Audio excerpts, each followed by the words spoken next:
Di awal abad ke-20 di Jawa Tengah tinggal Pasutri Ningrat Raden Mas Citrosoma dan Raden Ayu Sedah. Mereka memiliki beberapa anak, salah satunya Raden Ajeng Srimulat yang lahir di Desa Botokan, Klaten pada Mei 1908. Sebagai anak priayi, Raden Ajeng Srimulat hidup senang dan berkecukupan dikelilingi abdi dalam. Sejak kecil bakat seninya yang menurun dari sang ayah sudah terlihat. Srimulat suka menyanyi dan menari. Di usia 6 tahun, Raden Ajeng Srimulat ditinggal sang ibu selamanya. Sang ayah Raden Mas Citrosoma kemudian menikah lagi dan Srimulat dititipkan ke rumah pamannya, Raden Mas Sunario yang memiliki posisi terpandang di Klaten. Srimulat sempat bersekolah di HIS hingga kemudian di usia 12 tahun kembali pindah tinggal bersama ayah kandung dan ibu tirinya Raden Ayu Sarenti. Saat itu sang ayah menjabat sebagai wedana di Bekonang, Sukoharjo. Srimulat kemudian melanjutkan pendidikan di Koningin Emma School, Solo. Raden Ajeng Srimulat yang aktif menyukai sekolah dan aktivitas di luar rumah. Namun baru bersekolah 4 bulan di Koningin Emma School, ibu tirinya merasa sudah saatnya Srimulat yang memasuki usia remaja dipingit sama seperti gadis-gadis bangsawan di masa itu guna dipersiapkan memasuki jenjang pernikahan dengan pria priayi. Srimulat kecewa, terlebih melihat ayahnya diam saja menuruti keinginan sang ibu tiri. Jadilah Srimulat berhenti sekolah dan tinggal di rumah, belajar hal-hal yang berhubungan dengan perempuan seperti membatik, memasak, dan mengatur rumah. Dia juga tetap belajar kesenian, nembang, dan sendera tari yang diiringi gamelan bersama saudara-saudaranya yang lain. Tampak bakat Srimulat paling menonjol di antara saudara-saudaranya. Dan masuklah fase kehidupan selanjutnya, yakni pernikahan. Di usia 15 tahun, Srimulat dinikahkan dengan pria pilihan orang tuanya yang masih terhitung kerabat, yakni Raden Harjowinoto. Namun pernikahan yang diharapkan bahagia berakhir tragis. Anak Srimulat yang berusia 2,5 tahun meninggal. 3 bulan kemudian, sang suami menyusul menghadap Sang Pencipta. Srimulat dirundung duka. Ayahnya yang diharapkan bisa memberi penghiburan malah sibuk dengan para selir yang juga ikut membuat sedih ibu tirinya. Srimulat muak. Jiwanya yang selama ini terkekang adat tradisi dan sikap feodal mulai berontak. Dia telah kehilangan pendidikannya, kehilangan anak dan suaminya. Dia tidak lagi mau kehilangan kebebasannya. Srimulat pun minggat berbekal uang yang dimilikinya. Dia tidak sendiri, sebab ada yang membantu yakni Mas Ngabehi Sokasanta yang merupakan opas atau kurir pengantar surat yang sudah dikenal baik oleh keluarga Srimulat. Selama ini Srimulat banyak belajar dari sang opas, membaca juga menulis dalam bahasa Jawa dan Melayu. Sang opas juga yang selalu memuji dan mendukung bakat seninya. Tindakan Srimulat sebagai wanita priayi di masa itu yang kabur dari rumah tentunya dianggap tabu dan nekat. Tapi dia tidak peduli. Tujuannya hanya satu, dia ingin hidup mandiri seperti orang lainnya ditopang oleh bakat seni yang menggebu. Srimulat sempat menumpang tinggal di rumah sang opas sebelum pergi ke Jogja dan berlatih sinden pada dalang kondang Ki Cermo Sugondo. Setahun kemudian, Srimulat bergabung dengan kelompok ketoprak Chandra Ndedari sebelum bergabung dengan kelompok wayang orang Ngesti Rahayu. Sejak itu Srimulat tampil di berbagai acara, beraksi dari panggung ke panggung dengan penampilan menawan dan suara merdu, menyanyikan lagu keroncong dan langgam Jawa. Dia juga tampil menari. Suatu hari sewaktu tampil di pasar malam di Magelang, Srimulat berkenalan dengan penyelenggara pasar malam. Dia pun ikut rombongan pasar malam melakukan pertunjukan dari kota ke kota, tampil menyanyi di panggung pasar malam. Di usia 20 tahun, Raden Ajeng Srimulat telah jadi primadona panggung, dikenal banyak orang, memiliki banyak penggemar, salah satunya Raden Mas Suwandi yang jatuh cinta padanya. Pada tahun 1936, Srimulat dipersunting pria priayi itu. Namun ketika Srimulat tahu statusnya hanya istri kedua, dia tegas minta cerai. Sikap Srimulat tidak pernah berubah. sikap berani dan kritis yang dipakainya untuk membela diri juga membela pihak lain seperti yang terjadi pada tahun 1938.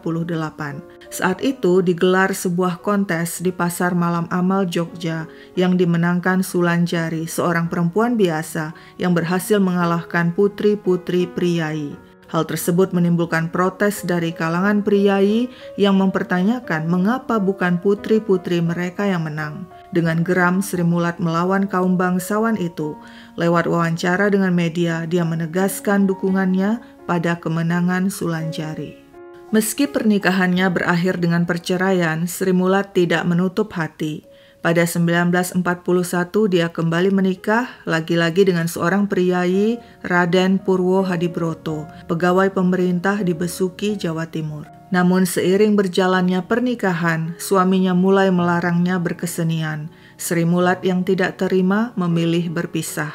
Demikianlah Sri Mulat terus mengembangkan sayap. Selain sibuk manggung, dia juga menerima tawaran rekaman menyanyi. Sri Mulat tidak menyangka di usianya yang tidak muda lagi, dirinya akhirnya menemukan soulmate, belahan jiwa, jodoh sejatinya.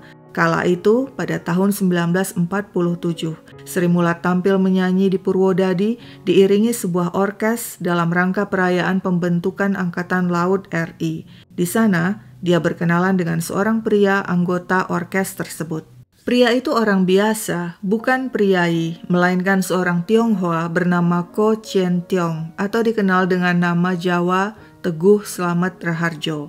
Teguh tahu Sri Mulat penyanyi terkenal, tapi baru kali ini dia bertemu dan berkenalan langsung dengan sang primadona. Usia Teguh lebih muda 18 tahun dari Sri Mulat. Saat itu Sri Mulat berusia 39 sedangkan Teguh 21 tahun. Tapi kata orang, cinta tidak memandang usia. Perkenalan mereka meningkat menjadi hubungan cinta. Setelah 3 tahun menjalin asmara, keduanya menikah pada Agustus 1950. Sri Mulat memanggil suaminya Mas Teguh, sedangkan Teguh memanggil sang istri Mbak Yu atau Yusri.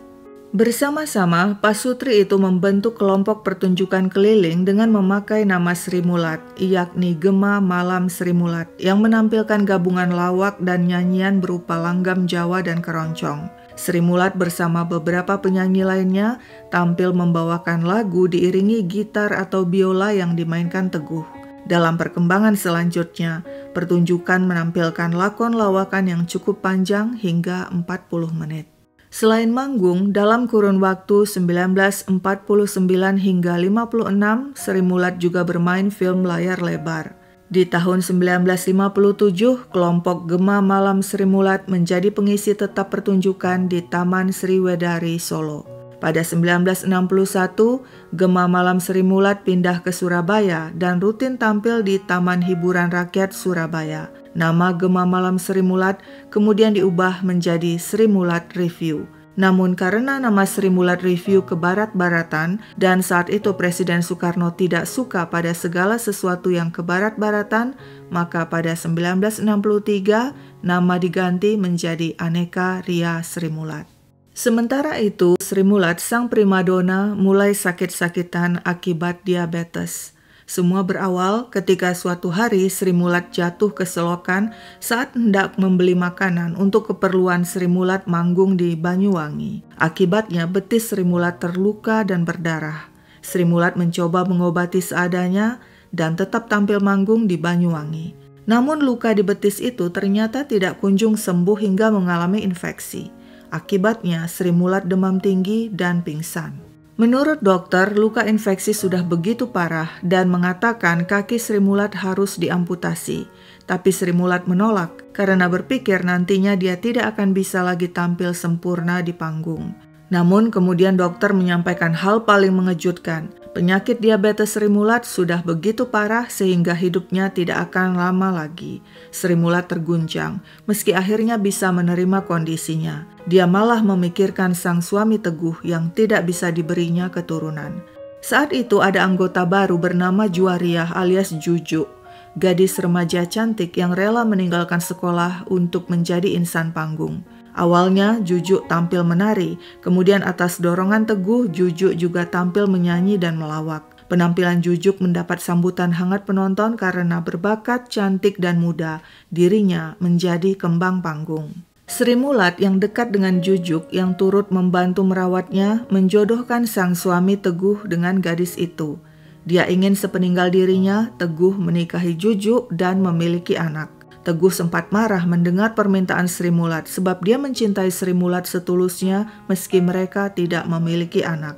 Tak lama kemudian pada 1 Desember 1968 di usia 60 tahun, Raden Ajeng Sri Mulat meninggal dunia di Surabaya. Seluruh anggota Anekarya Sri Mulat berkabung.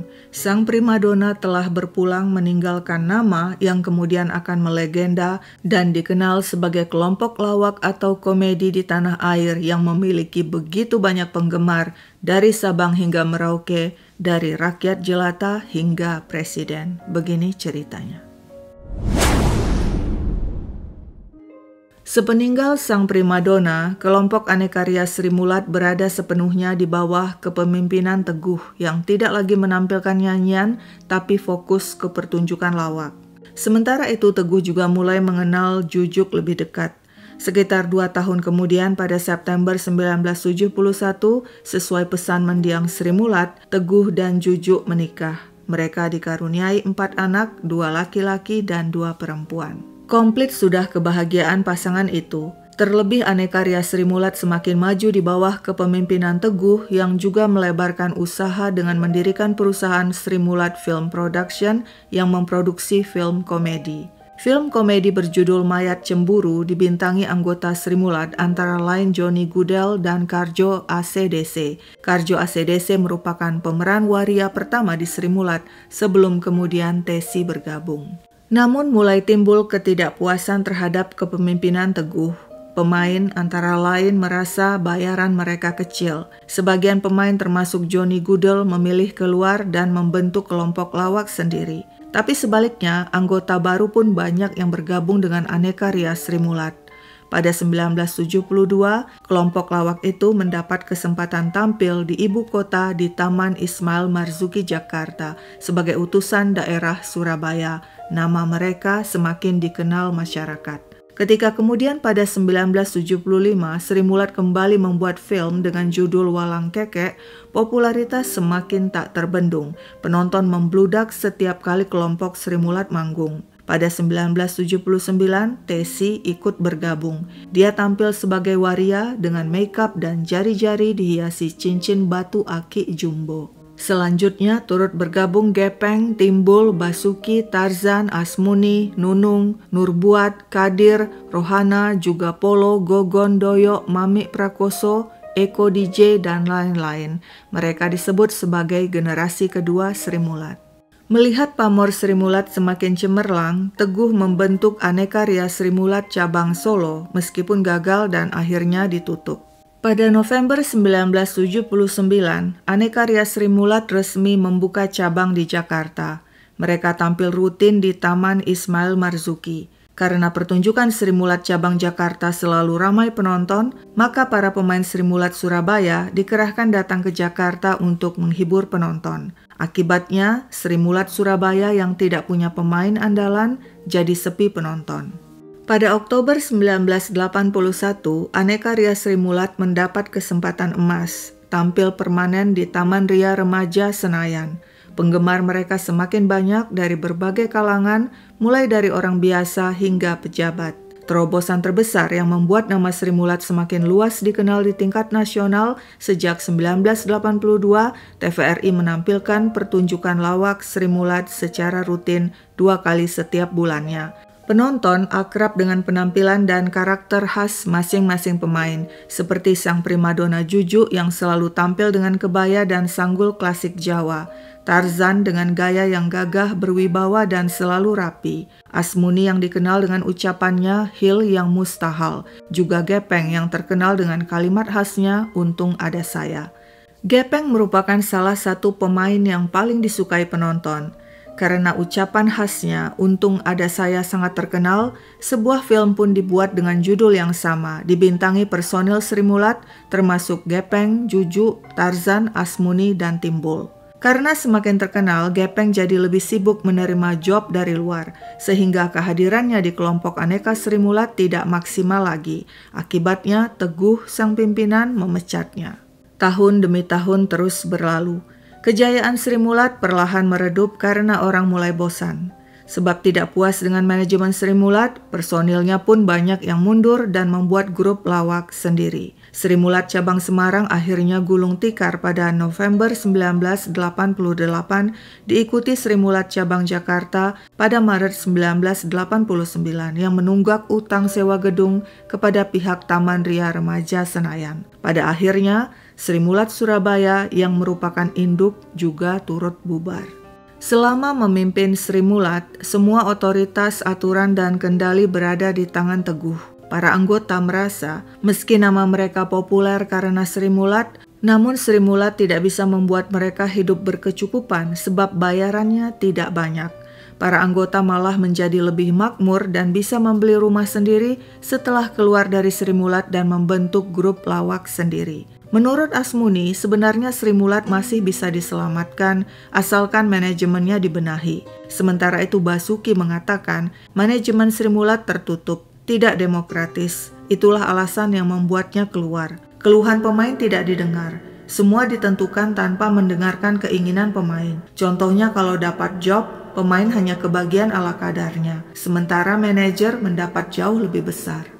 Sementara itu, Teguh yang sakit-sakitan meninggal di usia 70 tahun pada September 1996 di Solo akibat stroke. Meskipun secara resmi kelompok Anekarya Sri Mulat sudah bubar dan tidak manggung secara live lagi di berbagai kota, sepeninggal suaminya, Jujuk masih tetap membawa nama Sri Mulat dengan anggota terbatas untuk tampil di stasiun televisi seperti Indosiar selama 14 tahun dan melakukan roadshow. Eko, anak Jujuk, ikut membantu sang ibu mengelola Sri Mulat. Sri Mulat sempat juga tampil di beberapa stasiun TV lainnya, antara lain acara Sri Mulat Reuni di TPI dan Sri Mulat Cari Bakat di ANTV. Lalu bagaimana nasib para anggota lainnya? Mereka mencari job masing-masing. Ada yang semakin terkenal seperti Basuki yang ikut bermain sebagai Mas Karyo dengan Rano Karno dalam sinetron kondang Sidul Anak Betawi. Tarzan, Kadir, Doyo, Timbul, Nurbuat, Nunung juga kerap tampil di layar kaca maupun layar lebar. Namun banyak juga pemain yang sepi job, salah satunya Tesi. Tesi memiliki nama asli Kabul Basuki. Nama panggung Tesi berasal dari nama putri sulungnya, Tesi Wahyuni. Sebelum jadi pelawak, Tesi adalah anggota Korps Marinir TNI Angkatan Laut untuk Operasi Pembebasan Irian Barat pada tahun 60-an. Di Sri Mulat, Tesi berperan sebagai waria. Setelah Sri Mulat bubar, Tesi masih kerap tampil di layar kaca hingga akhirnya dicekal karena penampilannya yang ala waria itu. Selama 6 tahun, Tesi tidak mendapat job. Dia goyah. Pada masa-masa sulit itu, Tesi malah digerebek polisi tengah memakai narkoba. Tesi mencoba bundir dengan meminum cairan pembersih lantai karena frustrasi dan malu. Untung dirinya bisa diselamatkan. Tesi divonis 10 bulan penjara. Pada tahun 2024, dalam sebuah wawancara dengan media, Tesi berkata, "Sekarang anggota Sri Mulat yang laki-laki tinggal Tarzan, Kadir, Doyo, dan saya. Ceweknya tinggal 2, Nunung dan Rohana. Sisanya semua sudah berpulang." Yang berpulang terlebih dulu adalah Gepeng. Nama asli Gepeng, Rismanto, asal dari Muntilan, Magelang. Saat berada di puncak popularitas, Gepeng dan keluarga hidup mewah. Namun godaan pun datang. Gepeng dekat dengan beberapa wanita sehingga dia dan istrinya Supiah nyaris bercerai meskipun kemudian rujuk. Pada 1983, Gepeng tersandung kasus kepemilikan senpi ilegal sehingga divonis 5 bulan penjara. Dia bebas setelah mendapat gerasi dari Presiden Soeharto yang dikenal sebagai penggemar kelompok Sri Mulat. 5 tahun kemudian, pada Juni 1988 di usia 37 tahun, Gepeng meninggal karena penyakit lever akibat gemar mengonsumsi alkohol. Dia meninggalkan istri Supiah yang mantan penari terkenal serta 4 anak. Dalam sebuah wawancara, Supiah mengatakan, "Dulu kami punya mobil 6, sepeda motor 5, rumah, tanah ada di beberapa tempat. Tapi harta itu sudah habis. Berita di situs Detik pada tahun 2022 menyebutkan Supia hidup sederhana, tinggal di rumah kontrakan di Solo bersama 4 anak dan beberapa cucu. Sehari-hari dirinya berjualan lauk makanan seperti lele dan ayam goreng. Selanjutnya pada tahun 2007, Sri Mulat kehilangan 2 anggota seniornya, yakni Asmuni dan Basuki. Asmuni meninggal di usia 75 tahun. Pihak keluarga mengatakan awalnya Asmuni mengeluh sakit gigi, tapi setelah diberi obat, muntah, lalu dirawat di rumah sakit dan meninggal pada Juli 2007. 5 bulan kemudian pada Desember 2007, Basuki meninggal mendadak di usia 51 tahun akibat serangan jantung saat main futsal. Kurang lebih 2 tahun kemudian, pada Maret 2009, media kembali memuat berita duka. Timbul meninggal dunia di Rumah Sakit Pelni Petamburan, Jakarta di usia 66 tahun akibat diabetes dan stroke. Timbul meninggalkan istri dan 6 anak. Mami Prakoso meninggal di usia 53 tahun pada Agustus 2014 akibat penyakit lever. Eko DJ yang harus melakukan cuci darah akibat gagal ginjal wafat pada Maret 2017 di usia 65. Sementara itu Nur Buat yang mengidap penyakit jantung dan asma meninggal pada Juni 2018 di Jakarta menjelang usia 70. Polo yang punya kebiasaan merokok 3 bungkus sehari dan punya riwayat penyakit paru-paru dan sering sesak nafas berpulang pada Maret 2024 di usia 63 tahun. Anggota yang masih ada yakni Tesi, Tarzan, Kadir, Doyo, Nunung, dan Rohana sesekali masih tampil dalam acara di televisi. Namun di antara mereka, Nunung yang masih cukup aktif dan dikenal. Doyo pada tahun 2000 pernah tersandung kasus narkoba sehingga mendekam di penjara selama 1 tahun. Pada Februari 2025, Doyo menangis tampil dalam acara di Trans TV bersama Kadir mengulas tentang lika-liku perjalanan karir mereka sebagai pelawak. Kabar terakhir tentang Nunung yang tersebar di media cukup mengharu biru. Awalnya pada 2019, Nunung dan suaminya Ian Sambiran ditangkap karena kasus narkoba. Selama 5 bulan terakhir, ternyata Nunung memakai sabu-sabu untuk meningkatkan stamina guna mencari uang, sebab Nunung banyak tanggungan. Dia adalah tulang punggung keluarga, membiayai hingga 50 anggota keluarga.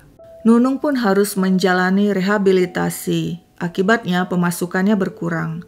Dia akhirnya menjual rumah dan aset lalu tinggal di kos-kosan bersama sang suami. Setelah itu, pandemi COVID menghantam. Nunung kembali guncang sebab income menurun drastis. Di bulan Februari 2023, Nunung menyampaikan informasi kepada media dirinya didiagnosa menderita kanker payudara dan harus menjalani kemoterapi. Pada saat yang sama, sebelah matanya juga tidak bisa melihat akibat katarak yang parah. Namun di tengah perjuangannya menghadapi kanker, Nunung mengatakan anak-anaknya dan keluarganya yang selama ini selalu dibantunya tidak mempedulikan dirinya, tidak pernah menanyakan kabarnya. Karena marah, Nunung mengaku sampai-sampai memblokir nomor telepon keluarga, berharap mereka bisa mandiri dan tidak lagi bergantung padanya. Lalu bagaimana kabar sang primadona Sri Mulat, Juwariah alias Juju? Sepeninggal sang suami, Teguh, Juju sempat menikah lagi. Namun pernikahan itu tidak bahagia dan berakhir dengan perceraian. Juju yang mengidap diabetes kemudian didiagnosa menderita kanker usus besar. Pada tahun 2012, Juju berobat ke Singapura dan dokter mengatakan agar dilakukan operasi pengangkatan sel kanker. Tapi tawaran itu ditolak Jujuk yang ingin operasi di Indonesia saja. Namun setiba di Indonesia, Juju tidak melakukan operasi, hingga kemudian diketahui kanker telah menyebar ke tulang dan paru-paru. Pada Februari 2015, Juju meninggal di RSUP Sarjito, Jogja di usia 67 tahun.